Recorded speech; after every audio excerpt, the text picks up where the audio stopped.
Hi everybody, Ryan Townsend here again with Berserk Custom Paint, and in today's video I'm going to focus on detail white to add that last minute pop, those highlights at the very end to, bring your picture together. And we'll talk about some issues that I had with the white when I first started. I had some tip drying issues where my white would whistle and spit, and when you're adding those last minute highlights, it's no good to have these little white specks all over your piece. Also, I've got this black and gray video that I'm working on right now, so I want to encourage you to subscribe so when I get these videos ready, you'll know. The black and gray video that I got coming, hopefully I get it out soon, it's going to focus on transfer techniques as well as building your picture in black and white. So let's get started with this one. Okay, first of all, as I do in all my videos, and I'm sure I'm being known for, the white inside my airbrush is extremely over reduced. You want to be sparing in where you decide to place your white, because too much white will just overdo it and kill the effect. Also, you want to be real close with your white and minimize your overspray, because your overspray, when it lands into the color, has a tendency to milk it out. So you got to be real careful about where you place your white. As you can see here, I've already started on the tip of the nose and around the bottom of the nose and on the teeth here, and I'll just go ahead and skate through here and show you. These holes at the bottom are these holes in the skull right here. It's sometimes good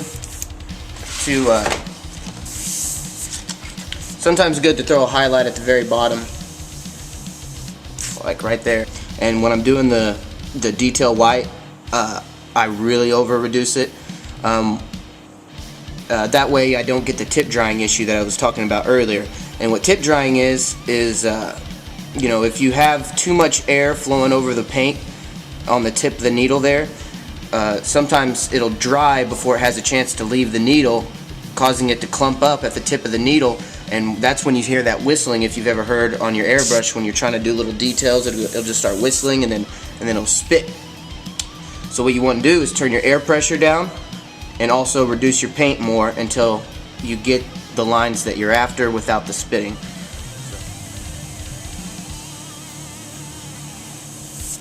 On the bottoms of the cracks.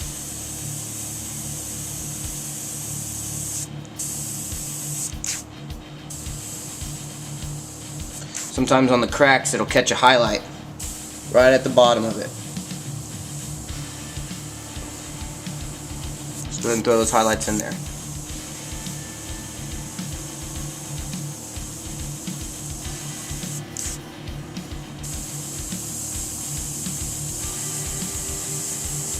There's another hole right there in the eye, so I'm going to throw a highlight at the bottom of that.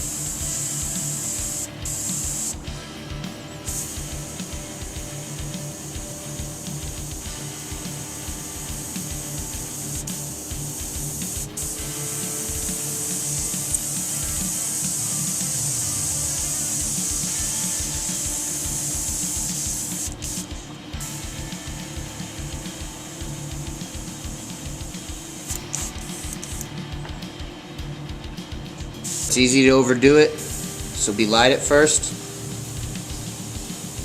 and then if you feel like you need to add more later, then go ahead and do that. Alright, that's enough of my random highlights for right now. I'm going to show you how to cause this glow. Let's say the skull is backlit, meaning the light is behind the skull. That's going to cause a glow around the front edge of the skull, here, if the light's coming from behind. A real hard glow, which you won't see on the rest of the skull, and it'll give, if you add some, things like that with backlighting, it gives a real good pop. Also, when something's backlit, you see the shadow that I have here. It'll throw a shadow down, like a mid-tone shadow, where you got your main light source is hitting here. And that's where you get your fill and your color. Your secondary light source, lit from behind, is hitting here around the edge, just causing the glow, which causes the shadow in between the two. So here's how you make that happen. First of all, I preserve the white that was on there originally. Now you just trace your edge, and this right here is going to give it a pretty cool effect.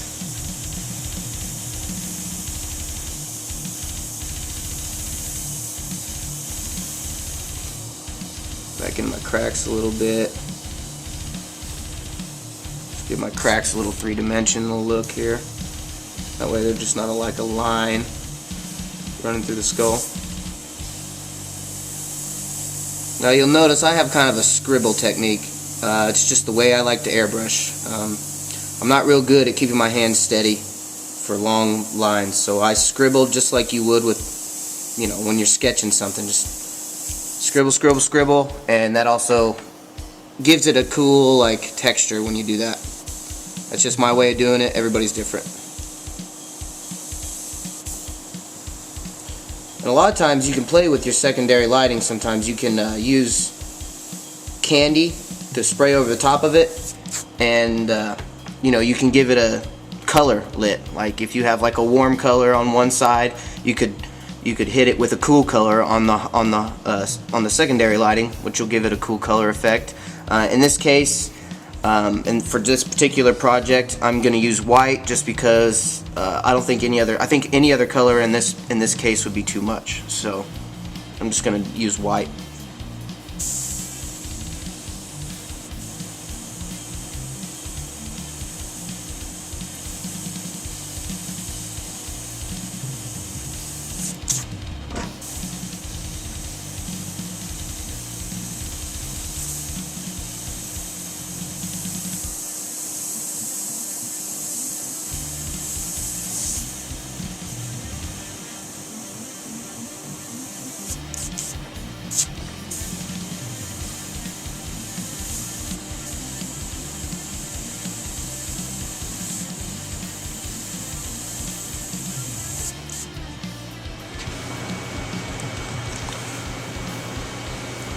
Well, there you have it.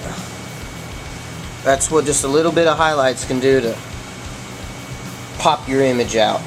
See, I'm playing with the light right now because I threw some pearl in the background. See it dancing back there? So, just a little bit of highlights can make all the difference in your project. Thanks for watching, guys.